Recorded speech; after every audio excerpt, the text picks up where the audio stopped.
Hello everyone, स्वागत है आप लोगों का हमारे यूट्यूब चैनल रिलायंस एकेडमी पर।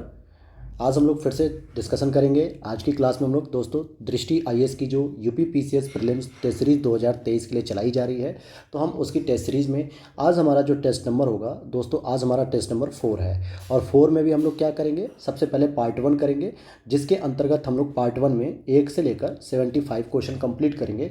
और कल हम लोग इसी टाइम पार्ट नंबर 2 करेंगे और उसमें जो है कि हम लोग 76 से लेकर 150 क्वेश्चन को कवर करेंगे। अर्थात दृष्टि के हम लोग टेस्ट सीरीज़ को 2 पार्ट में डिवाइड करके चलते हैं, ताकि आप लोगों को कोई बोरियत ना हो और एक दिन में आप 75 क्वेश्चन को आराम से समझ सकें। और आपको बता दें कि ध्येय आईएएस की कोचिंग भी लगातार जो है कि टेस्ट सीरीज हमारे चैनल पर डाली जा रही है। आप लोग उसको भी देख के यूपी पीसीएस की टेस्ट सीरीज करके अपनी तैयारी को और भी बेहतर कर सकते हैं। और घटना चक्र की भी सीरीज हमारे चैनल पर लगातार चलाई जा रही है। और आपको भी पता है कि यूपी पीसीएस प्रीलिम्स अगर निकालना है तो घटना चक्र मोस्ट इंपॉर्टेंट होती है दोस्तों। उसके बिना ये समझिए कि आपकी तैयारी अधूरी है। तो बहुत ही सिस्टमैटिक चैप्टर वाइज और हर एक टॉपिक को कवर करते हुए घटना चक्र चलाई जा रही है। तो आप लोग चैनल पर अगर पहली बार आए तो प्लीज़ चैनल को सब्सक्राइब कीजिएगा और प्लेलिस्ट में जाइए, आपको सभी घटना चक्र सभी टेस्ट सीरीज की प्लेलिस्ट अवेलेबल है। और वो भी फ्री है, कोई उसमें कॉस्ट नहीं है, कोई चार्ज नहीं, एकदम फ्री, आप लोग आराम से देख सकते हैं। तो शुरू करते हैं हम लोग आज के पहले प्रश्न से। तो आज का पहला प्रश्न हमारा क्या है, निम्नलिखित युग्मों में से कौन सा एक सही सुमेलित नहीं है। अच्छा, आपको बता दूं मैं कि ये जो आज हमारी टेस्ट नंबर 4 है, ये बेसिकली जो है कि जनरल साइंस पे जो है कि बेस्ड है। किस पे है ये? जनरल साइंस पर बेस्ड है। तो इसमें आपको साइंस में फिजिक्स, केमिस्ट्री एंड बायोलॉजी के क्वेश्चन मिलेंगे। साथ ही साथ कुछ साइंस एंड टेक्नोलॉजी के भी क्वेश्चन आपको देखने को मिलेंगे। और प्लस आपको इसमें करंट अफेयर्स के क्वेश्चन भी देखने को मिलेंगे, तो जिससे आपके करंट अफेयर्स के सीगमेंट भी तैयार हो जाएंगे। और लगभग हर टेस्ट में करंट अफेयर्स और सब्जेक्ट ओरिएंटेड टेस्ट पेपर शामिल किए गए। और इसके बाद हम लोग जो है कि जल्दी ही 1-2 पेपर और बचे इकोनॉमिक्स वगैरह, फिर हम लोग फुल टेस्ट करना शुरू करेंगे। तो पहले क्वेश्चन को फिर से देखते हैं हम लोग। पूछा है, निम्नलिखित युग्मों में से कौन सा एक सही सुमेलित नहीं है। पेडोलॉजी, पौधों के जीवाश्मों का अध्ययन, एंथ्रोलॉजी, फूलों का अध्ययन, एटमोलॉजी, जंतु विज्ञान का अध्ययन, या ट्रोफोलॉजी, पोषण का अध्ययन। तो इसका सही जवाब हो जाएगा फर्स्ट, पेडोलॉजी दोस्तों। क्योंकि पौधों के जीवाश्मों का अध्ययन पेडोलॉजी नहीं करता, बल्कि पेडोलॉजी जो अध्ययन करता है वो सामान्यतः क्या करता है, मृदा का अध्ययन करता है। यानी कि मिट्टी के अध्ययन को करने वाले व्यक्ति को क्या कहते हैं, हम पेडोलॉजी कहते हैं। तो मिट्टी का जहाँ अध्ययन होता है वहाँ पेडोलॉजी कहलाता है। ओके, आगे चलते हैं हम लोग। क्वेश्चन नंबर 2 देखते हैं।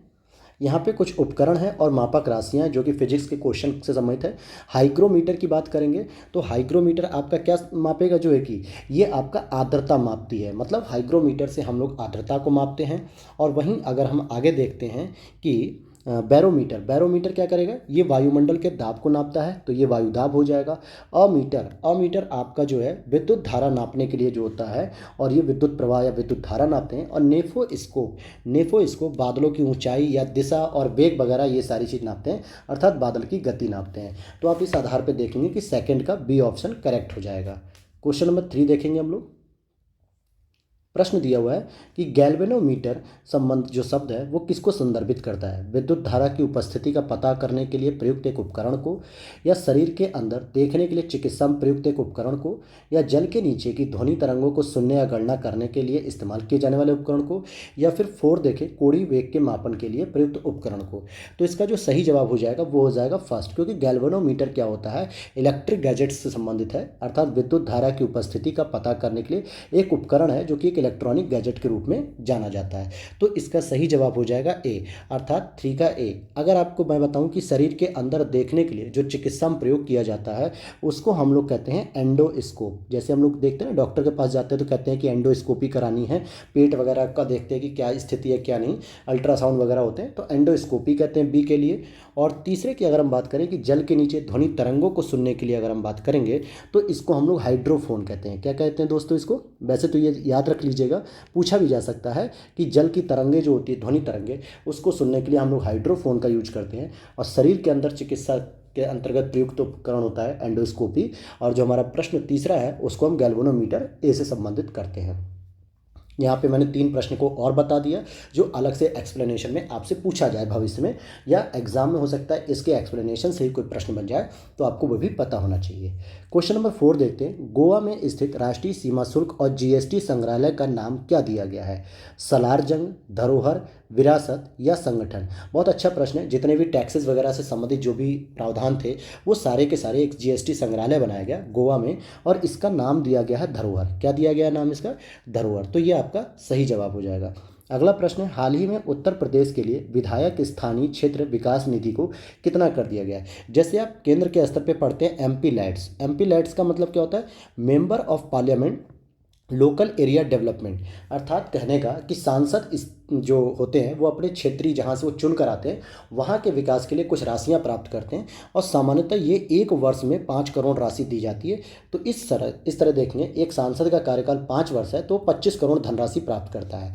ठीक इसी तरीके से विधायकों के भी एक स्थानीय विकास निधि क्षेत्र होते हैं, जिसको अब बढ़ाकर कितना कर दिया गया है? तो इसको भी जो है कि 5 करोड़ रुपये कर दिया गया है। और ये ध्यान दीजिएगा कि ये जो 5 करोड़ रुपये किए गए ये एक वर्ष में किए गए हैं, न कि 5 वर्ष में। तो पहले कितना था? पहले 3 करोड़ था, अब बढ़ा के इसको 5 करोड़ कर दिया गया।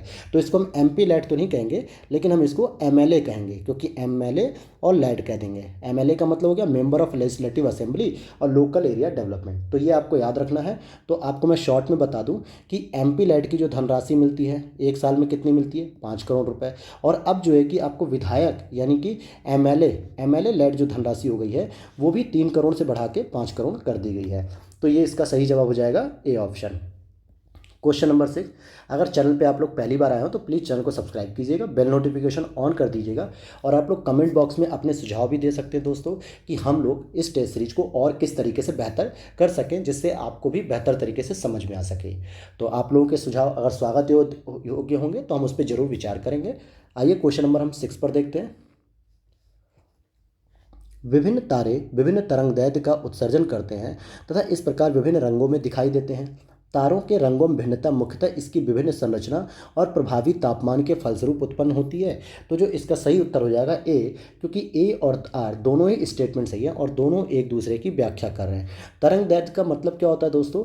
कि जो प्रकाश के द्वारा चली गई दूरी होती है वो कितनी दूर तक जा रही है। जैसे विबग्योर का हम लोगों ने कॉन्सेप्ट पढ़ा है ना, विबग्योर जो है कि, तो सेम इसमें भी होते हैं। तारों में जो है कि मान लीजिए कोई स्टार एक मैंने बना दिया, तो इसमें बहुत सारे जो है कि कलर होते हैं जो जितनी दूरी तक जा सकते हैं उस हिसाब से हमें रंगीन दिखाई देते हैं। और साथ ही साथ इनका जो तापमान होता है और जो संरचना होती है उस पर भी निर्भर करता है कि इनका रंग कैसा होगा।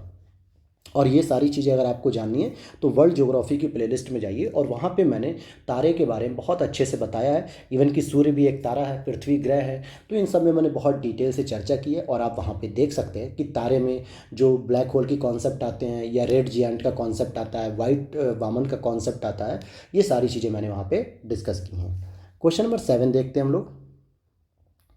पूछा जा रहा है, यदि द्रव में कोई घुलनशील अशुद्धि मिलाते हैं तो द्रव क्वथनांक पर क्या प्रभाव पड़ता है? कहने का मतलब हो गया कि अगर किसी पानी में हम नमक मिला दें, नमक क्या होता है? घुलनशील होता है, और पानी के लिए तो वो अशुद्धि है। तो ऐसे में क्वथनांक यानी पानी खौलने की जो दर होती है वो क्या हो सकती है? बढ़ जाएगी, क्योंकि पानी खौलने का जो तापमान है वो बढ़ जाता है। तो इतना जान लीजिए कि द्रव में कोई हम अशुद्धि अगर मिलाते हैं तो द्रव का क्वथनांक बढ़ जाता है। अगला प्रश्न है, जल में हवा का बुलबुला व्यवहार करता है किस तरीके से? जो जल में जो हवा के बुलबुले होते हैं ना, कुछ इस तरीके से बुलबुले उड़ जाते हैं। हम लोग जब नहा रहे होते हैं बाथरूम वगैरह में तो साबुन के भी बुलबुले उठते हैं। तो असल में क्या होते हैं? वो एक तरीके से कुछ इस तरीके से दिखेंगे आपको सरफेस पे, और इसके अंदर क्या होती है? ये हवा भरी होती है। ये क्या होती है? एयर होती है। तो वही पूछ रहा है कि ये किस तरीके का व्यवहार करता है, उत्तल लेंस की तरह या अपसारी लेंस या अवतल लेंस, या जो है कि ए बी और सी दोनों। तो इसका सही जवाब हो जाएगा डी, बी और सी दोनों, यानी उत्तल लेंस की तरह भी होता है और अपसारी लेंस की तरह भी होता है। तो जल में जो हवा का बुलबुला होता है वो दोनों ही तरीके से एक्टिविटी करता है।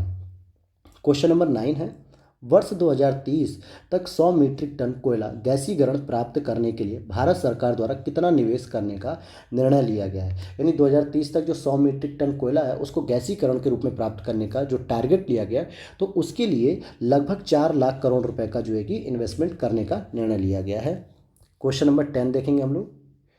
जून 2022 में उत्तर प्रदेश सरकार द्वारा निम्नलिखित में से किस फिल्म को टैक्स फ्री कर दिया गया था? भोसले, सम्राट पृथ्वीराज, राम सेतु या मणिकर्णिका? तो आप देखेंगे कि सम्राट पृथ्वीराज ये जो है कि बिल्कुल सही आंसर हो जाएगा यहाँ पे, सम्राट पृथ्वीराज। इसको 2 जून 2022 में जब ये मूवी लॉन्च की गई थी, और इसमें जो एक्टर थे अगर आप देखोगे तो इसमें जो एक्टर थे वो हमारे अक्षय कुमार जी थे। तो इसको टैक्स फ्री कर दिया गया था यूपी में।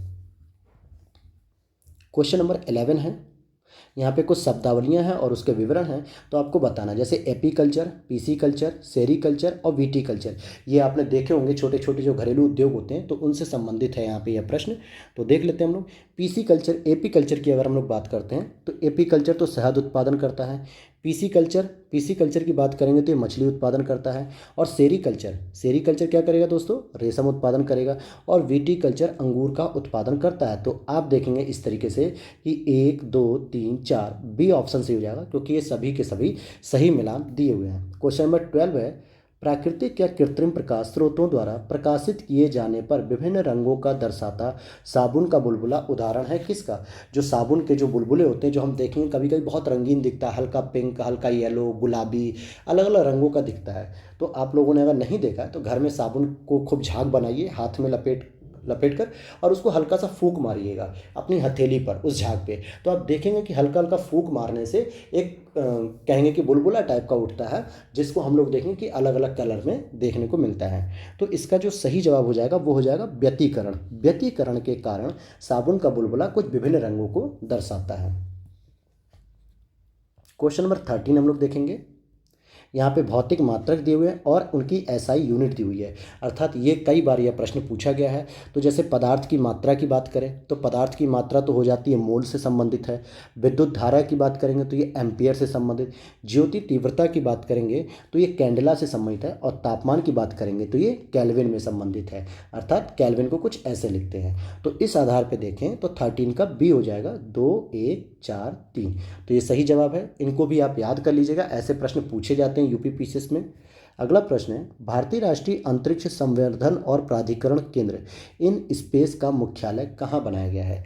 तिरुवनंतपुरम, बेंगलुरु, अहमदाबाद या नागपुर। तो सही जवाब हो जाएगा अहमदाबाद। इन स्पेस का जो मुख्यालय है वो अहमदाबाद में बनाया गया है।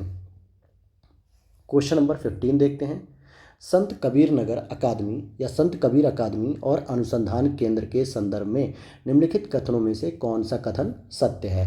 तो यह मध्य प्रदेश के सागर जिले में स्थित है। इसका उद्घाटन 5 जून 2022 को पूर्व राष्ट्रपति श्री रामनाथ कोविंद जी के द्वारा किया गया था।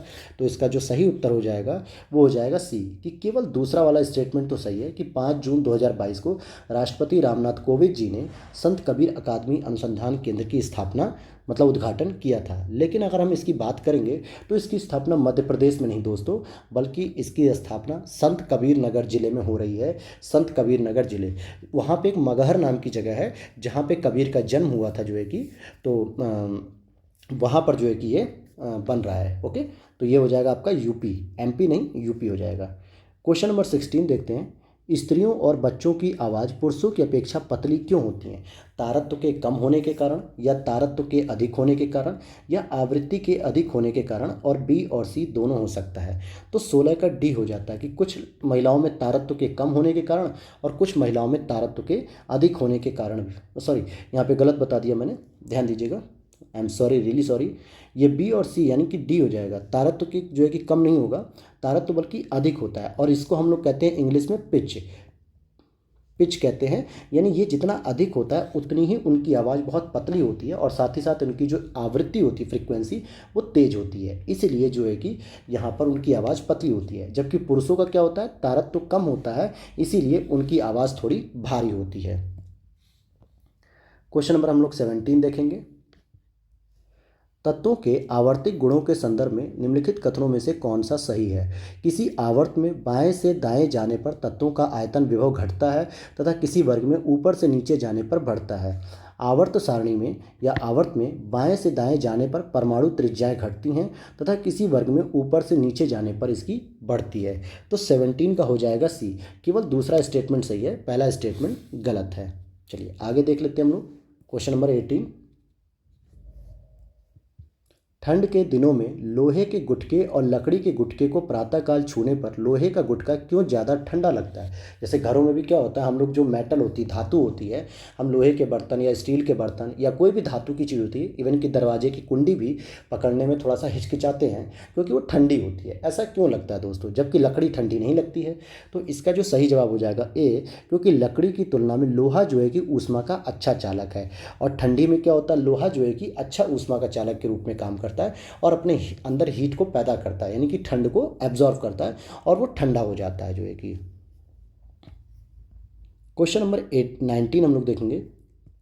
विश्व दुग्ध दिवस 2022 की जो थीम थी वो क्या थी? Milk for all, prevent milk and mulching animals, dairy net zero, milk and health. तो इसका सही जवाब हो जाएगा सी, डेयरी नेट जीरो। अब यहाँ पर प्रश्न उठता है कि जो विश्व दुग्ध दिवस होता है वो कब सेलिब्रेट किया था? तो वो आपका 1 जून को सेलिब्रेट किया था। कब किया था? 1 जून को यहाँ पे सेलिब्रेट किया था और इसकी जो थीम थी इस बार डेयरी नेट जीरो।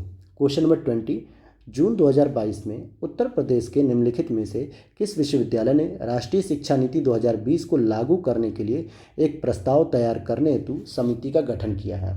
ऑप्शन है आपके बाबा भीमराव अंबेडकर, यानी कि भीमराव अंबेडकर यूनिवर्सिटी जो लखनऊ में है, चंद्रशेखर आज़ाद विश्वविद्यालय या बनारस हिंदू यूनिवर्सिटी विश्वविद्यालय और डॉक्टर APJ अब्दुल कलाम तकनीकी विश्वविद्यालय। तो 20 का जो सही उत्तर हो जाएगा डी हो जाएगा, डॉक्टर APJ अब्दुल कलाम तकनीकी विश्वविद्यालय, जिसने नई शिक्षा नीति को जो है कि लागू करने के लिए एक कमेटी बनाई है कि किस तरह हम इसे लागू करें।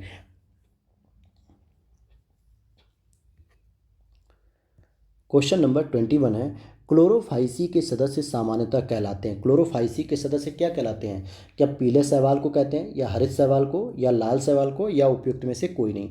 तो हरित शैवाल को हम लोग क्लोरोफाइसी के सदस्य के रूप में जानते हैं, क्योंकि इसमें सरल, थैलाइड और स्वपोषी और बड़े पैमाने पर ये जलीय जीव होते हैं। क्या होते हैं? जलीय जीव, जो कि हरित शैवाल, ये क्लोरोफाइसी के सदस्य कहलाते हैं। वहीं 22 देखेंगे, निम्नलिखित में से कौन सा ध्वनि की गति से अधिक रफ्तार से चलने वाले जेट विमानों से उत्पन्न शोर है? यानी कि जो जेट विमान चलते हैं उससे भी ज़्यादा जो मतलब जो ध्वनि की गति होती है उससे ज़्यादा शोर पैदा करते हैं ये जेट विमान। तो इसका सही जवाब हो जाएगा सोनिक बूम। इनको हम कहते हैं सोनिक बूम, क्योंकि इनकी जो ध्वनि की गति से अधिक रफ्तार से चलने वाले ये जेट विमान हैं जिनसे शोर पैदा होता है, तो इसको हम सोनिक बूम कहते हैं। एक बात आपको क्लियर कर दूं दोस्तों कि अब ये जो प्रश्न है PCS के लेवल जो है लगातार बढ़ते जा रहे हैं। अब आप बीमारी या विटामिन के नाम रख लेना, इनसे संबंधित प्रश्न आते जरूर है, लेकिन 1 से 2 या 3 4 उससे ज़्यादा अब ये प्रश्न नहीं आते हैं। तो अब लेवल बढ़ रहा है, साइंस एंड टेक्नोलॉजी को भी इंक्लूड किया जा रहा है, फिजिक्स और केमिस्ट्री के बहुत प्रैक्टिकल नॉलेज पूछी जा रही है अप्लाइड लेवल पर। तो आप लोगों को ऐसे प्रश्नों का हल करने की टेक्निक को समझना चाहिए, इन प्रश्नों से जो है कि ज़्यादा से ज़्यादा रूबरू होना चाहिए। आप अगर सोचें कि केवल बस बायोलॉजी में शरीर के अंग और रोग बीमारी वगैरह पढ़ लें और उससे बायोलॉजी हो जाएगा, तो अब इस गलतफहमी से बाहर आ जाइए, क्योंकि अब लगातार PCS के द्वारा अपने प्रोसेस को, अपने पेपर को अपडेट किया जा रहा है। अब इस पैटर्न को वो छोड़ रहा है पीछे। आप पुराने 2-3 साल के पेपर देखिए, उसमें बायोलॉजी के क्वेश्चन बहुत ही कॉमन हो गए हैं, बहुत नॉर्मल हो गए हैं, बल्कि फिजिक्स केमिस्ट्री के क्वेश्चन भी बढ़ने लगे हैं अब। और अगर बायोलॉजी के आ भी रहे हैं तो अच्छे लेवल के क्वेश्चन रखे जा रहे हैं। क्वेश्चन नंबर 23 है, प्रकाश वर्ष के संदर्भ में निम्नलिखित कथनों में से कौन सा सही है? प्रकाश वर्ष शब्द सबसे पहले फ्रेडरिक बेसल द्वारा प्रतिपादित किया गया था और पृथ्वी सूर्य से लगभग 8 प्रकाश मिनट की दूरी पर स्थित है। ध्यान देना, 8 प्रकाश मिनट की दूरी पर स्थित है। तो आप देखेंगे कि ये प्रश्न घुमा दिया गया, जबकि दोनों ही स्टेटमेंट सही है। पहले में तो बेसल साहब ने ही जो है कि प्रकाश वर्ष शब्द प्रतिपादित किया था, और दूसरा जो हम लोग कॉमनली क्या पढ़ते हैं कि पृथ्वी तक सूर्य के प्रकाश को आने में जो समय लगता है वो 8 मिनट को सेकंड लगते हैं। तो इसी को तो प्रकाश दूरी कहते हैं। कहने का मतलब हो गया कि प्रकाश के द्वारा चली गई दूरी को ही तो हम प्रकाश वर्ष कहते हैं। तो इसीलिए ये स्टेटमेंट दोनों ही सही हो जाएंगे। क्वेश्चन नंबर 24 देखेंगे, निम्नलिखित में से किसने हाल ही में वर्ल्ड ऑफ वर्क समिट का आयोजन किया? वर्ल्ड ऑफ वर्क समिट का आयोजन किया। तो 24 का ए हो जाएगा, इंटरनेशनल लेबर संगठन, यानी कि ILO, इंटरनेशनल लेबर ऑर्गेनाइजेशन के द्वारा जो है कि 11 जून 2022 को यह समिट जिनेवा में आयोजित की गई थी। कहाँ पे? जिनेवा में। क्वेश्चन नंबर 25 है, राज्य खाद्य सुरक्षा सूचकांक 2022 के अनुसार उत्तर प्रदेश को कौन सा स्थान प्राप्त हुआ है? जो राज्य खाद्य जो सुरक्षा सूचकांक जो जारी किया गया है उसमें उत्तर प्रदेश को 8वां जो है कि स्थान प्राप्त हुआ है। कौन सा? 8वां। इसको हम लोग कहते हैं स्टेट फूड सिक्योरिटी इंडेक्स। तो SFSI 2022 जब जारी की गई थी तो यहाँ पे उत्तर प्रदेश को जो है कि 8वां स्थान प्राप्त हुआ है। और अब बात उठती है कि हमने ये तो देख लिया कि यूपी तो 8वें नंबर पे, लेकिन शीर्ष स्थान पे कौन है? तो फर्स्ट पोजीशन पे दोस्तों आपका तमिलनाडु है और सेकंड पोजीशन पे आपके गुजरात है। तो ये याद रखना है कि इस बार राज्य खाद्य सुरक्षा सूचकांक में पहली पोजीशन तमिलनाडु को मिली, दूसरी गुजरात को, और 8वें नंबर पर हमारे यूपी, और यूपी प्लस ओडिशा दोनों को ही सेम पोजीशन दी गई है। यूपी और ओडिशा दोनों ही इस पर स्थित हैं। क्वेश्चन नंबर 26 देखेंगे, लेजर निम्नलिखित में से किस वैज्ञानिक सिद्धांत पर आधारित है? लेजर ऊष्मागतिकी के नियम पे, या फैराडे का विद्युत चुम्बकीय प्रेरण का नियम, विद्युत चुम्बकीय तरंगों का उत्पादन, संचार और संसूचन, या विद्युत चुम्बकीय विकिरण के उत्तेजित उत्सर्जन के आधार पर प्रकाशिक प्रवर्धन एम्प्लीफिकेशन पर आधारित। तो इसका सही जवाब हो जाएगा डी ऑप्शन, कि ये किस पे आधारित है? उत्तेजित जो उत्सर्जन के आधार पर प्रकाश प्रवर्धन एम्प्लीफिकेशन पर आधारित है। और इसकी जो खोजकर्ता थे, इसके जो खोजकर्ता थे वो 1957 में कौन थे? गोल्ड साहब थे, या उनको पूरा नाम के रूप में जाने तो गार्डन गोल्ड साहब जो है कि इसके खोजकर्ता माने जाते हैं 1957 में। तो लेजर जो है विद्युत चुम्बकीय विकिरण यानी कि इलेक्ट्रोमैग्नेटिक वेव, इस पर जो है कि काम करती है। EMW यानी इलेक्ट्रोमैग्नेटिक वेव के विकिरण पर संबंधित होती है। अगला प्रश्न है क्वेश्चन नंबर 27, निम्न में से किस तत्व की इलेक्ट्रॉन बंधुता सबसे अधिक होती है? कार्बन, क्लोरीन, सोडियम या पोटेशियम? सही जवाब हो जाएगा आपका क्लोरीन। क्लोरीन की जो इलेक्ट्रॉन बंधुता होती है वो सबसे अधिक होती है, क्योंकि इसमें क्या होता है कि गैसीय परमाणु में एक अतिरिक्त इलेक्ट्रॉन के जुड़ने के दौरान जारी ऊर्जा को ही हम क्या कहते हैं? इलेक्ट्रॉन बंधुता कहते हैं, और यह क्लोरीन की ज़्यादा होती है। क्वेश्चन नंबर 28 हम लोग देखेंगे, वाहनों में पृष्ठ दृष्टि दर्पण के रूप में किस दर्पण का प्रयोग लाया जाता है? यानी जो वाहन आप चला रहे होते हैं, 4 व्हीलर, बाइक या ट्रक या बस, तो उसमें साइड में जो पीछे देखने के लिए जो शीशा लगा होता है वो कैसा होता है? समतल होता है, या अवतल, या उत्तल, या उपयुक्त में से कोई नहीं? तो वो उत्तल लेंस होता है। यहाँ पर ध्यान देना है कि वो उत्तल दर्पण होता है, जिससे हम साइड मिरर के माध्यम से पीछे की गाड़ियों को, पीछे की स्थिति को हम देख पाते हैं।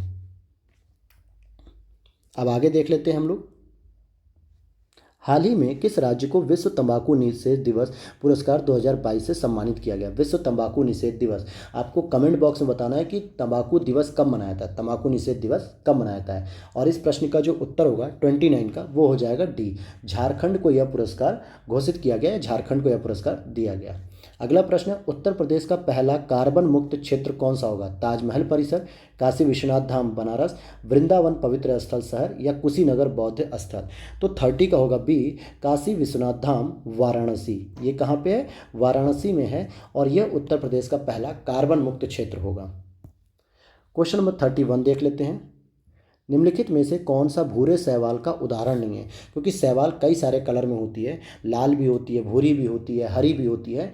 तो उसमें 31D में पूछा जा रहा है, मतलब 31 में, तो ये वोल्वॉक्स होता है। क्या होता है? वोल्वॉक्स। ये जो भूरे शैवाल का उदाहरण नहीं, बाकी लेमिनेरिया भी है, एक्टोकार्पस भी है, और सारगैसम भी है। सारगैसम क्या होती है? सारगैसम एक घास होती है जो सारगैसो सागर में पाई जाती है। ये आप अटलांटिक महासागर में जब नीचे देखेंगे, कैरिबियन सी जहाँ पे है, फ्लोरिडा के आसपास, तो वहाँ पे सारगैसो जो है कि घास पाई जाती है, और सारगैसो सागर भी वहीं होता है। तो वहीं पे सारगैसम नाम के शैवाल भी मिलते हैं। क्वेश्चन नंबर 32 है, टेलीविजन के दूरस्थ नियंत्रण के लिए किस प्रकार के विद्युत चुम्बकीय विकिरण का उपयोग किया जाता है? अवरक्त, पराबैंगनी या दृश्य? सही जवाब हो जाएगा ए, मतलब अवरक्त। कहने का मतलब हो गया इंफ्रारेड के माध्यम से ही तो हमारा जो टेलीविज़न वगैरह है या रेडियो है, ये सारी चीज़ें चलती हैं। तो ये किससे चलती हैं? अवरक्त किरणों से। और इसकी जो खोज की गई थी दोस्तों, ये जो इसकी खोज की गई थी 1940 में, विलियम हर्शल, यानी कि जो विलियम हर्शल साहब थे, इन्होंने इसकी खोज की थी। किसने की थी? William Herschel. ये याद रखिएगा, 1940 में इन्होंने इसकी खोज की थी। क्वेश्चन नंबर 33 है, कमेंट बॉक्स में बताइएगा दोस्तों कि ये सीरीज कैसी लग रही है आपको, और इसमें क्या और इनोवेटिव आइडियाज़ आप देते हैं जिससे और इसे हम बेहतर बना सकें। तो अगले प्रश्न को देख लेते हैं। क्वेश्चन नंबर 33 है, पायरोमीटर द्वारा निम्न में से किसे मापा जाता है? वायुमंडलीय सापेक्ष आर्द्रता, सतह का उच्च तापमान, जल की लवणता या रक्तचाप? तो आप देखेंगे बी ऑप्शन सही है। सतह का जो उच्च तापमान होता है, हम उसके द्वारा पायरोमीटर को, मतलब पायरोमीटर के द्वारा इसे हम नापते हैं। अगला प्रश्न है question number 34, QS world university ranking 2023 में कौन सा कथन सही है? क्यूएस वर्ल्ड यूनिवर्सिटी रैंकिंग का द्विवार्षिक प्रकाशन है। क्या ये दो साल में एक बार पब्लिश की जाती है? तो ये स्टेटमेंट गलत हो जाएगा, क्योंकि आप हर साल करंट अफेयर्स में इसके पब्लिकेशन को पढ़ते हैं, अर्थात ये हर साल जारी की जाती है। तो ये वार्षिक है, न कि द्विवार्षिक। दूसरा, विश्व स्तर पर शीर्ष 1000 विश्वविद्यालयों की सूची में 27 भारतीय संस्थान शामिल हैं। तो दूसरा स्टेटमेंट बिल्कुल सही है। तो 34 का जो है कि क्या हो जाएगा? सेकंड सही है। अब यहाँ पे आती है कि पहली लिस्ट कौन सी है। कहने का मतलब जो 27 भारतीय संस्थान इसमें शामिल हुए हैं, तो उसमें पहला स्थान किसको मिला है? तो ये आपको मिला है IISc बंगलुरु, यानी कि IISc बंगलौर को जो है कि पहला स्थान प्राप्त हुआ है। क्वेश्चन नंबर 35 देखेंगे हम लोग। हाल ही में उत्तर प्रदेश सरकार द्वारा शुरू किया गया स्पैरो यूपी पोर्टल किससे संबंधित है? तो स्पैरो यूपी जो है वो पीसीएस अधिकारियों की संपत्ति का विवरण उपलब्ध कराने से संबंधित है। तो ध्यान दीजिएगा, आप लोग यूपी पीसीएस के अधिकारी बनने वाले हैं और आप लोगों की भी जो संपत्ति का विवरण रखा जाएगा वो स्पैरो यूपी पोर्टल से संबंधित बनाया जा रहा है। आगे देखते हैं क्वेश्चन नंबर 36। कौन सा एक सही सुमेलित है, अवपरमाणु कण है और इसके आविष्कारक हैं? तो पॉजिट्रॉन, प्रोटॉन, न्यूट्रॉन, इलेक्ट्रॉन। और आप लोगों ने भी अगर 12th या 10th की होगी साइंस साइड से तो आप लोगों ने एक कॉमन सेंस पढ़ा होगा, ईंट पर नाच। यानी ईंट पर नाच का मतलब यहाँ से हम लोग बनाते हैं कि जो इलेक्ट्रॉन के खोजकर्ता थे, ठीक है, वो आपके हो जाएंगे एंडरसन साहब। इलेक्ट्रॉन, ओ सॉरी, ये एंडरसन नहीं होंगे। अच्छा, इसकी बात कर रहा है कि कौन से सुमेलित हैं, तो यहाँ पर आप देखें तो यहाँ पर तो हो जाएगा प्रोटॉन, जो कि रदरफोर्ड सही हो जाएगा। अब इस ट्रिक से आप देखेंगे, ईंट पर नाच का मतलब हो गया, ई से हो गया इलेक्ट्रॉन और ट से हो गया टॉमसन, यानी इलेक्ट्रॉन की खोज टॉमसन ने की है। और प से हो जाएगा प्रोटॉन और रदरफोर्ड ने इसकी खोज की है। वहीं न्यूट्रॉन की खोज चैडविक ने की है। तो आप देखोगे कि यहाँ पे न्यूट्रॉन की खोज चैडविक महोदय ने की है और पॉजिट्रॉन की चैडविक ने नहीं की है और इलेक्ट्रॉन की जो है कि टॉमसन ने की है। तो सही आंसर क्या हो गया? बी, कि केवल बी सही है, प्रोटॉन की खोज रदरफोर्ड ने की है। ये स्टेटमेंट सही है। अगला क्वेश्चन 37। नीचे दिए गए कथनों पर विचार कीजिए। NH3 अर्थात अमोनिया जल में घुलनशील होता है और NH3 एक सहसंयोजक बंध बनाता है जो प्रकृति में अध्रुवीय है। तो आइए इसकी व्याख्या को भी देख लेते हैं। यहाँ पे कूट जो दिए हुए हैं यहाँ पे, तो इसमें दे रहा है ए आर सही है या ए और आर की सही व्याख्या है या ये सारी चीज़ें दे रहा है यहाँ पे। तो हम इसके सही उत्तर पे ही सीधे चलते हैं, हम क्यों इतना जो है कि पूरा डिटेल से समझें। तो आइए, ए स्टेटमेंट इसमें गलत है और आर इसमें सही है। तो ए स्टेटमेंट इसमें क्या दिया हुआ था कि अमोनिया जो है कि जल में घुलनशील है या नहीं। तो हम जानते हैं कि अमोनिया जल में अघुलनशील होती है दोस्तों। ये जो है कि कैसी होती है? अघुलनशील, क्योंकि ये जल में नहीं घुलती है, इसलिए पहला स्टेटमेंट गलत हो जाएगा। क्वेश्चन नंबर 38 देखते हैं हम लोग। मानव शरीर में पाई जाने वाली सबसे बड़ी ग्रंथि कौन सी होती है? यानी कि सबसे बड़ी जो ग्रंथि होती है वो आपकी यकृत होती है। ग्रंथि की बात कर रहा है, हड्डी की बात नहीं कर रहा है। हड्डी तो सबसे बड़ी फीमर पाई जाती है जो जांग में पाई जाती है, लेकिन यहाँ आपसे पूछा जा रहा है कि मानव शरीर में पाई जाने वाली सबसे बड़ी ग्रंथि यकृत होती है। अगला प्रश्न है, भारत ने किस देश के साथ जून 2022 में उद्योग संक्रांति वार्ता की मेजबानी की है? तो स्वीडन के साथ इन्होंने मेजबानी की है। क्वेश्चन नंबर 40 देखेंगे। उत्तर प्रदेश के निम्नलिखित में से किस रेलवे स्टेशन को हाल ही में इंडियन ग्रीन बिल्डिंग काउंसिल द्वारा ग्रीन रेटिंग दी गई है? तो सही जवाब हो जाएगा सी, आगरा कैंट को जो है कि ग्रीन रेटिंग दी गई है। क्वेश्चन नंबर 41 है, निम्नलिखित में से कौन सी एक उड़ने वाली मछली है? आपने उड़ने वाली गिलहरी तो सुना होगा, लेकिन पहली बार आप सुनेंगे कि उड़ने वाली एक मछली भी होती है। तो ये होती है गोल्ड फिश। गोल्ड फिश जो सामान्यतः समुद्र में, नदियों में पाई जाती है, तो ये उड़ने वाली मछली होती है। कौन सी होती है? Gold fish. क्वेश्चन नंबर 42 हम देखेंगे, यहाँ पे इसको ऊपर कर लेते हैं। क्वेश्चन नंबर 42 क्या कह रहा है? ड्यूरालुमिन के निर्माण में कौन सी धातु शामिल नहीं होती है? एल्यूमिनियम, कॉपर, मैग्नीशियम या जिंक? तो सही जवाब हो जाएगा आपका डी ऑप्शन। डी ऑप्शन क्या कह रहा है कि इसमें जिंक जो है कि नहीं पाई जाती। जो ड्यूरालुमिन होता है इसमें आपका जो है कि जिंक नहीं पाया जाता है, बाकी तीनों पाए जाते हैं। एल्यूमिनियम, कॉपर, मैग्नीशियम तो होते हैं, लेकिन इसमें जिंक शामिल नहीं किया जाता है। अगला प्रश्न है, न्यूट्रॉन की गति के नियमों के संदर्भ में है। गति का दूसरा नियम क्रिया प्रतिक्रिया नियम के रूप में जाना जाता है और गति का तीसरा नियम वस्तु पर लगने वाले कुल बल और द्रव्यमान पर निर्भर करता है। तो 43 का हो जाएगा डी, न तो पहला सही है और न ही दूसरा सही है। क्यों गलत है? क्योंकि जो स्टेटमेंट दिया है ये उल्टा दे दिया है। मतलब जो गति का दूसरा नियम होता है वो तो होता है वस्तु पर लगने वाले कुल बल और द्रव्यमान के बराबर, और जो गति का तीसरा नियम होता है वो होता है क्रिया प्रतिक्रिया। जितना आप एक्शन करेंगे उतना ही आपके ऊपर रिएक्शन भी आएगा। तो ये होता है तीसरा नियम। और पहला नियम क्या होता है दोस्तों? पहला नियम होता है जड़त्व का नियम, जिसको हम लोग क्या कहते हैं? जड़त्व का नियम। यानी जब तक किसी वस्तु पर बाहरी बल नहीं लगेगा तब तक वो वस्तु अगर गति अवस्था में तो गति में रहेगी, अगर वो स्थिर अवस्था में तो स्थिर रहेगी, जब तक उस पर कोई बाहरी बल लगा के उसे रोका ना जाए या उसे धक्का ना दिया जाए। तो इसे हम जड़त्व का नियम कहते हैं। तो ये पहला नियम था। दूसरा नियम वस्तु पर लगने वाले बल द्रव्यमान पर निर्भर करता है और तीसरा नियम है क्रिया प्रतिक्रिया का। तो ये आप समझ गए होंगे न्यूटन के तीनों नियम। क्वेश्चन नंबर 44 हम लोग देखते हैं। आईएमएफ के एशिया और प्रशांत विभाग एपीडी के नए निदेशक के रूप में किसे नियुक्त किया गया है? तो आईएमएफ की जो नए निदेशक है वो है कृष्णा श्रीनिवासन। कृष्णा श्रीनिवासन, इसलिए ये इंपॉर्टेंट प्रश्न हो जाता है क्योंकि ये भारतीय सदस्य हैं और यहाँ पर ये बनेगा। ये प्रश्न जरूर इस बार आने की संभावना रहेगी। और अगर हम लोग इसको ये भी देख लें कि आईएमएफ की जो वर्तमान में जो अध्यक्ष हैं वो कौन है, क्रिस्टलिना जॉर्जिवा, जो कि इसकी कार्यकारी बोर्ड की अध्यक्ष भी हैं। और इससे पहले गीता गोपीनाथ जो है कि इसकी मुख्य अर्थशास्त्री भी रह चुकी हैं। क्वेश्चन नंबर 45 देखते हैं। हाल ही में राष्ट्रीय शर्करा संस्थान ने खोज की है, किस चीज़ की खोज की है भाई, नैनो सिलिका की खोज की है।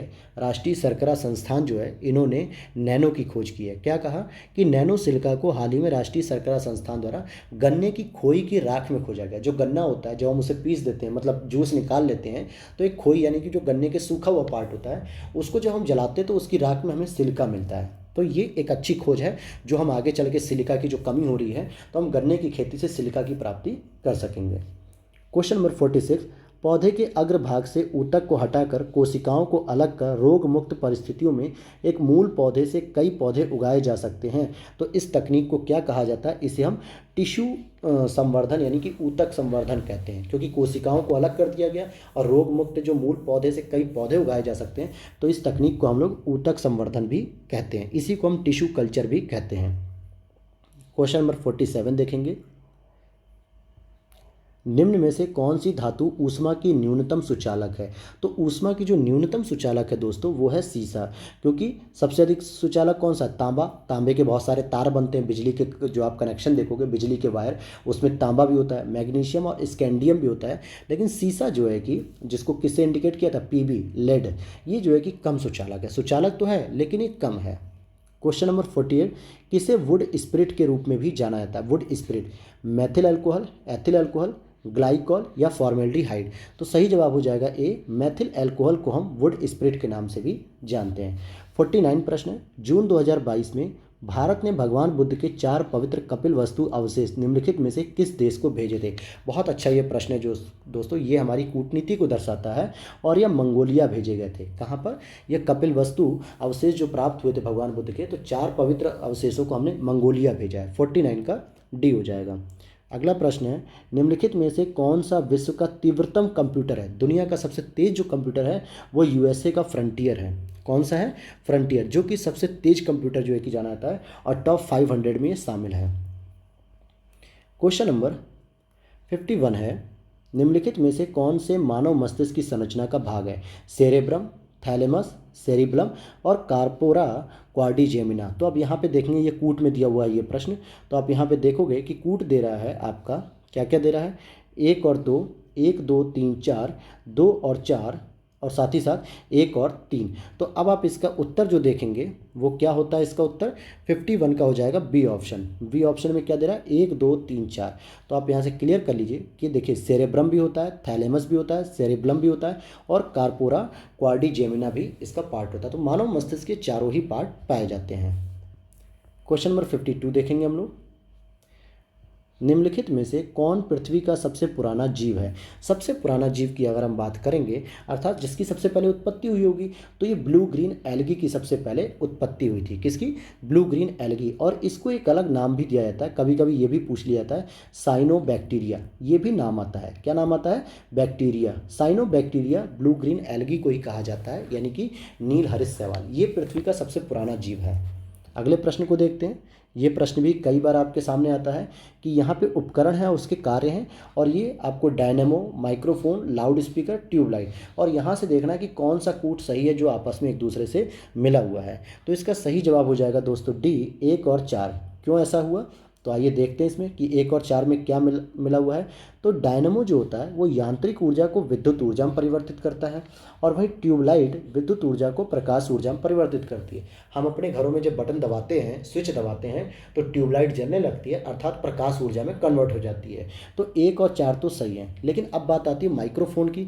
तो माइक्रोफोन क्या करता है, ध्वनि ऊर्जा को विद्युत ऊर्जा में बदलता है। हम किसी माइक में जब बोलते हैं, अपनी आवाज़ देते हैं, तो आगे जाके वो विद्युत ऊर्जा में कन्वर्ट होता है। वहीं लाउड स्पीकर की बात करेंगे तो ये विद्युत ऊर्जा को ध्वनि ऊर्जा में बदलता है। जब हम किसी इलेक्ट्रॉनिक गैजेट्स को बनाते हैं, मतलब चलाते हैं, तो उसमें जो भी हम म्यूज़िक चलाते हैं वो बड़े बड़े स्पीकर में, यानी कि लाउड स्पीकर में बजने लगता है, तो वो ध्वनि पैदा करता है। तो यहाँ पे ये उल्टा दिया हुआ था।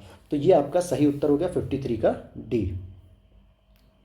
क्वेश्चन नंबर 54 देखेंगे हम लोग, यहाँ पर भी स्थान है और अवस्थिति है, ये करंट अफेयर से संबंधित है। जो झील या लोकेशन है, तो सवा झील, अगर हम बात करेंगे कि सवा झील कहाँ पे स्थित है, तो ये इराक में अवस्थित है।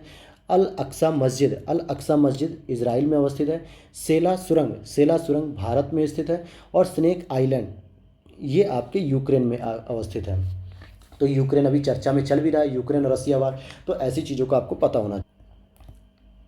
क्वेश्चन नंबर 55 है, उत्तर प्रदेश स्थानांतरण नीति 2022 के संदर्भ में से कौन से कथन सही है यहाँ पे।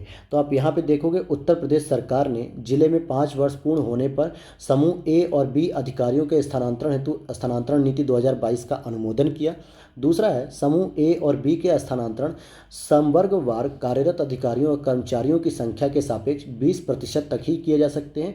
तो दूसरा स्टेटमेंट तो बिल्कुल ही सही है, लेकिन पहला स्टेटमेंट बिल्कुल नहीं सही है। क्यों? क्योंकि यहाँ पे 5 वर्ष की बात नहीं है, यहाँ पे 7 वर्ष का नियम रखा गया है, इसलिए पहला गलत है, दूसरा सही है। तो 55 का सी आंसर सही हो जाएगा। क्वेश्चन नंबर 56 देखते हैं, अम्लराज, अम्लों का राजा किसे कहते हैं, अम्लराज किसे कहते हैं। तो 56 का डी हो जाएगा। ये बहुत ही पुराना प्रश्न है। नाइट्रिक अम्ल और हाइड्रोक्लोराइड अम्ल का जो मिश्रक होता है, हाइड्रोक्लोरिक अम्ल का जो मिश्रण होता है, उसी को हम अम्ल राजा कहते हैं। और इसको हम क्या लिखते हैं एक तरीके से, देखिए नाइट्रिक अम्ल को लिखते हैं हम लोग HNO3 लिखते हैं प्लस HCl। ये जो HCl होता है ये क्या होता है, हाइड्रोक्लोराइड अम्ल। तो इन दोनों को मिलाने पर जो बनता है वही अम्लराज कहलाता है। क्वेश्चन नंबर 57 हम लोग देखेंगे, सूची फर्स्ट और सूची सेकंड को मिलाना है यहाँ पे। तो संयोजन अभिक्रिया क्या होती है, विस्थापन अभिक्रिया, प्रतिस्थापन और अपघटन। अगर हम देखें कि संयोजन अभिक्रिया की बात करेंगे तो देखिए संयोजन जो अभिक्रिया है वो आपका हो जाएगा C+O2 यानी कि कार्बन प्लस ऑक्सीजन, और विस्थापन अभिक्रिया FeSO4 प्लस जिंक, और प्रतिस्थापन अभिक्रिया हो जाएगा C2H5Cl प्लस KOH यानी पोटेशियम हाइड्रोक्साइड, और साथ ही साथ अपघटन की जो क्रिया होती है ये आपकी सोडियम हाइड्रोक्साइड होती है। क्वेश्चन नंबर 58 देखते हैं, निम्नलिखित में से कौन माता पिता से संतानों में वंशानुगत लक्षणों के हस्तांतरण को नियंत्रित करता है। यानी कि माता पिता से उसके जो कुछ गुण होते हैं वो अपने बच्चों में जाएंगे कि नहीं, इस चीज़ को कौन रेगुलेट करता है। तो इस चीज़ को आपका जिन रेगुलेट करता है। जिन चाहेगा तो मतलब जिन के माध्यम से ही हम अब एक दूसरे की पीढ़ी के गुणों को आगे शिफ्ट करते हैं। क्वेश्चन नंबर 59 है, अल्ट्राथिन हेटेरोप्रोटीन फिल्म में निम्नलिखित में से किस प्रोटीन का उपयोग किया जाता है। तो इसका बी ऑप्शन सही हो जाएगा, 2 और 4 यानी कि बोवाइन सीरम एल्ब्यूमिन और लाइसोजाइम का प्रयोग किया जाता है अल्ट्राथिन हेटेरोप्रोटीन में। अगला प्रश्न है क्वेश्चन नंबर 60, श्रेष्ठ योजना के संदर्भ में निम्नलिखित में से कौन सा कथन सही है। यह शिक्षा मंत्रालय की एक पहल है, पहली चीज़, और यह अनुसूचित जाति के छात्रों को समर्पित है, यानी कि SC कैटेगरी के जो छात्र हैं उनको समर्पित है। तो ये स्टेटमेंट तो सही है, लेकिन पहला गलत है, क्योंकि शिक्षा मंत्रालय नहीं दोस्तों, इसे जो है कि लागू किया जा रहा है सामाजिक न्याय एवं अधिकारिता मंत्रालय। कौन कर रहा है इसको, सामाजिक न्याय एवं अधिकारिता मंत्रालय। तो ये याद रखिएगा, श्रेष्ठ पहल को यही लागू कर रहा है, शिक्षा मंत्रालय नहीं। तो पहला गलत है, दूसरा सही है, इसलिए 60 का क्या हो गया, सी ऑप्शन हो जाएगा। क्वेश्चन नंबर 61 है, मानव आँखों के भाग के संदर्भ में निम्नलिखित कथनों में कौन सा सही है। कॉर्निया मानव आँख की एक बाहरी परत है और घने संयोजी ऊतक से बना है। कॉर्निया का आंतरिक भाग श्वेत पटल कहलाता है। कोराइड में कई रक्त वाहिकाएँ होती हैं तथा रंग में नीला दिखाई देता है। और रेटिना में अंदर से बाहर की ओर तंत्रिकाएँ, तंत्रिका जो कोशिकाओं की 3 परतें, नाड़ी ग्रंथि कोशिकाएँ, द्विध्रुवी कोशिकाएँ तथा फोटो रिसेप्टर कोशिकाएँ होती हैं। तो ये जो है कि प्रश्न हो जाएगा, तो इसका आंसर हो जाएगा 61 का सी। तीसरा और चौथा स्टेटमेंट ही सही है। ये काफ़ी डेप्थ क्वेश्चन है, शायद ही ऐसा प्रश्न जो है कि यूपी PCS में पूछा जाए, लेकिन दृष्टि वालों ने रखा है तो भाई हमें कराना है, नहीं तो आप लोग कहोगे कि सर आप क्वेश्चन छोड़ देते हैं। अगला प्रश्न है, आयोडीन की प्राप्ति होती है सारगोसम से, लेमेनेरिया से, रोमेडेनिया पाल्माटा से या कांड्रस से। तो ये हो जाएगा बी ऑप्शन, लेमेनेरिया। और ये अभी हमने ऊपर पढ़ा था कि ये किसका जीव है, ये शैवाल में आता है। किस में आता है, ये शैवाल की प्रवृत्ति में आता है। ओके, तो ये हम लोगों ने ऊपर पढ़ लिया था एक प्रश्न में। तो ये लेमेनेरिया नामक एक समुद्री शैवाल होता है, उससे ये प्राप्त होता है। क्वेश्चन नंबर 63 देखेंगे, ऊर्जा का एसआई मात्रक, ऊर्जा का जो एसआई मात्रक है वो हो जाएगा जूल। इस तरीके के प्रश्न बहुत पहले आते थे, अब नहीं आते दोस्तों, तो ये ध्यान रखिएगा, अब ऐसे प्रश्नों का चलन कम कर दिया गया।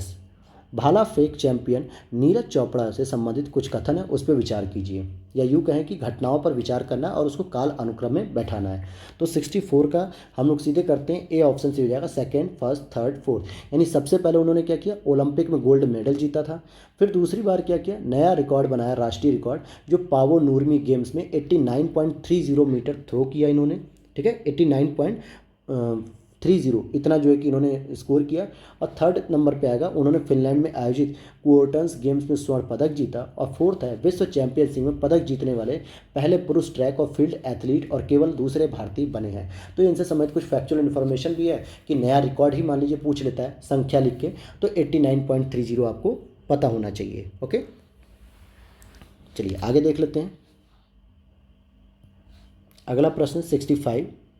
हाल ही में अगर हम बात करें, हाल ही में उत्तर प्रदेश सरकार ने फैसला किया कि अब अस्पतालों का नामकरण किया जा सकता है। किसके नाम पे किया जा सकता है भाई, ये जो है कि बताइए। तो पहला हो जाएगा ज़मीन दान देने वालों के नाम पे। अगर कोई ज़मीन दान कर रहा है तो उसके नाम पर भी जो है कि अस्पताल का नाम रखा जा सकता है। अगला प्रश्न है, कुनैन दवा का उपयोग निम्नलिखित में से किस रोग के उपचार के लिए किया था। बहुत ही पुराना प्रश्न है। मलेरिया जब होता है मच्छरों के काटने से, तो उसमें कुनैन से संबंधित जो कुनैन की छाल होती है उससे जो दवा बनती है उसका प्रयोग किया जाता है।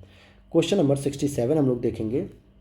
यहाँ पे लिखा है AR-18, CF-20 और K-19 उदाहरण है। ये किसके उदाहरण है, अगर आप देखोगे इसकी 40, 40, 40, ये तीनों ही चीज़ जो है कि आपकी क्या है, तीनों ही चीज़ें ये द्रव्यमान को इंडिकेट करती है, और यानी कि भार को इंडिकेट करती है। और तीनों के द्रव्यमान क्या है, बराबर हैं। और ऐसी स्थिति में इन्हें हम समभारिक कहते हैं। क्या कहते हैं, समभारिक। अच्छा, सम न्यूट्रॉनिक किसे कहते हैं दोस्तों, तो जिन परमाणुओं में क्या होती है, न्यूट्रॉन की संख्या समान होती है, तो उन्हें हम न्यूट्रॉनिक कह देते हैं। और सम इलेक्ट्रॉनिक की बात करेंगे तो इसमें क्या होती है, इलेक्ट्रॉन की संख्या बराबर होती है। और सम अस्थानिक की बात करेंगे तो जिनकी परमाणु संख्या समान होती है लेकिन द्रव्यमान अलग अलग होते हैं, और जिनके द्रव्यमान बराबर होते हैं वो समभारिक कहलाते हैं। तो ये चीज़ आप क्लियर होगी। क्वेश्चन नंबर 68 है, निम्नलिखित में से कौन स्फुर दीप्ति यानी कि स्फुर दीप्ति का उदाहरण नहीं है। 68 का हो जाएगा डी, कुनेन सल्फेट। कुनेन सल्फेट जो है कि इसका उदाहरण नहीं है, बल्कि किसका उदाहरण है, प्रतिदीप्ति का उदाहरण है। किसका है ये, प्रतिदीप्ति का उदाहरण है। क्वेश्चन नंबर 69 हम लोग देखेंगे, निम्नलिखित में से कौन सा युग्म सही सुमेलित नहीं है। NHRC अध्यक्ष यानी नेशनल ह्यूमन राइट कमीशन के जो अध्यक्ष हैं, क्या ये आपके रंजना प्रकाश देसाई जी हैं या नहीं। तो आप देखोगे कि NHRC के जो अध्यक्ष हैं दोस्तों, वो तो आपके अरुण कुमार मिश्र जी हैं, या यूँ कहूँ कि अरुण मिश्र हैं। तो ये होने चाहिए थे, तो पहला ही सुमेलित नहीं है, क्योंकि रंजना प्रकाश देसाई भारतीय प्रेस परिषद की अध्यक्ष हैं, भारतीय प्रेस परिषद की अध्यक्ष हैं, न कि NHRC के। और NHRC के अरुण मिश्र जी हैं। और चीफ ऑफ डिफेंस स्टाफ ये अनिल चौहान जी हैं, क्योंकि इससे पहले बिपिन रावत जी थे, जो हवाई जहाज़ की दुर्घटना में जो है कि असामयिक रूप से मृत्यु हो गई उनकी। और नीति आयोग के जो नए CEO हैं ये परमेश्वरन अय्यर नहीं है। अब ध्यान दीजिएगा, परमेश्वरन अय्यर आपको याद नहीं करना है, अब आपको याद करना है सुब्रमण्यम, सुब्रमण्यम जो है कि, तो ये याद करना है। अगर इस प्रश्न के अकॉर्डिंग देखें तो A और C दोनों ही गलत हैं, लेकिन जिस समय ये प्रश्न बना है उस समय परमेश्वरन अय्यर थे, लेकिन वर्तमान में आपको नीति आयोग के CEO सुब्रमण्यम जी के नाम से याद करना है। और वही चुनाव आयुक्त कौन है, अरुण गोयल है। क्वेश्चन नंबर 70 देखते हैं, लाइफ मूवमेंट के संदर्भ में क्या है। लाइफ का विचार COP25 के दौरान प्रधानमंत्री नरेंद्र मोदी जी के द्वारा दिया गया, और यह विचार पर्यावरण के प्रति जागरूक जीवन शैली को बढ़ावा देता है। तो सही जवाब हो जाएगा C, कि केवल दूसरा स्टेटमेंट सही है, क्योंकि लाइफ का जो विचार है वो COP25 के समय नहीं दिया गया था, बल्कि ये तो COP26 के समय दिया गया था। कब दिया गया, COP26। और COP26 का आयोजन कहाँ किया गया था, ग्लासगो में किया गया था।